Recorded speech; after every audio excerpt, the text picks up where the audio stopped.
I want to share with you a personal story about a 14-year-old girl who is very close to me, who has just been pimped in Atlanta for the past 5 days. Atlanta is an area in the United States that is absolutely overrun with sexual exploitation of children. The airport, for example, is featured very adroitly by Libby Spears, whose documentary Playground we'll show a clip from in a moment. There is a high volume of sexual predators, perverts, pedophiles who come in and out just for the day to use children for sex in Atlanta, Georgia. Now, I'm a Kentucky basketball fan, and my team is playing there this weekend, but I'm fairly disgusted with Atlanta at the moment, and I won't be going. I'll go home to do anger and grief work. There's a woman named Deborah Foley who was in a courtroom in Atlanta on an unrelated matter when the case before hers shocked her.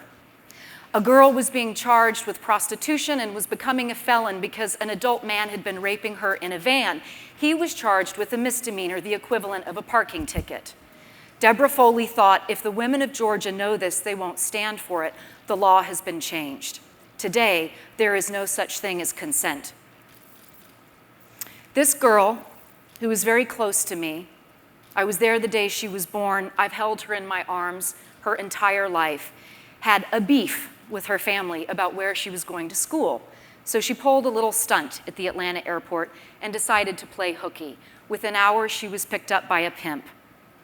The most harrowing part for us was when the FBI stopped calling. She had vanished. When she eventually was identified by a mall cop, and she began to debrief with 2 female officers, she said she had been pimped 3 to 5 times a day for 5 days. Now that she is safe in an adult center for sexual trauma, she's able to be more honest. It was more like 15 times a day. Who are these men who buy children for sex?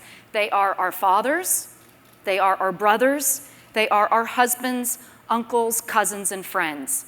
The guy who gets out of the taxi before you get in, the one on the Stairmaster next to you at the gym. It is so common.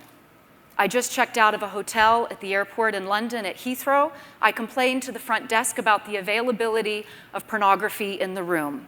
The clerk gave me the standard answer, "Oh, ma'am, that's a corporate thing." I pushed back. He eventually got honest. He said, "Lady, you have no idea the volume we do of porn and prostitution at this hotel."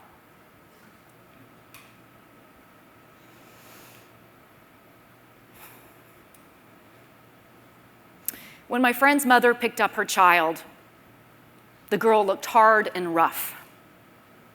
The mother saw bruises on her arm, and then she saw the report from the doctor.